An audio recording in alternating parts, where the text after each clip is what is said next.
आता एक breaking news द्या पुण्यातून। पुण्यातील ड्रग्ज प्रकरणी पोलीस विकास शेळकेला अटक करण्यात आली। विकास शेळकेकडून 44 किलो ड्रग्ज जप्त करण्यात आलेला आहे। 44 किलो ड्रग्जची किंमत ही 45 कोटी रुपये असल्याची माहिती आहे। त्यामुळे पुण्यातील ड्रग्ज प्रकरणात आता दररोज नवनवीन अपडेट समोर येत आहेत।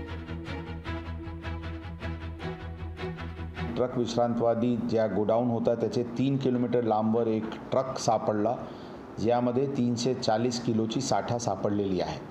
त्याचे आता MD आणि मेथ बनवण्यासाठी जे रॉ मटेरियल लागतात ती रॉ मटेरियल त्या ट्रकमध्ये आहे अशा प्रथमदर्शनी दिसते, परंतु एक्झॅक्टली त्याचे केमिकल कॉम्पोजिशन काय आहे ते फॉरेन्सिक रिपोर्ट नंतरच समजेल।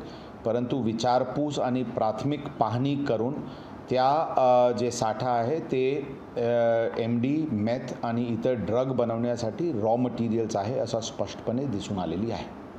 या प्रकरणात अधिक तपास की हे रॉ मटेरियल कुठून कुठून येत होता त्याची तपास सध्या सुरू आहे। लोकशाही मराठी ऐका, पहा, जागरूक रहा।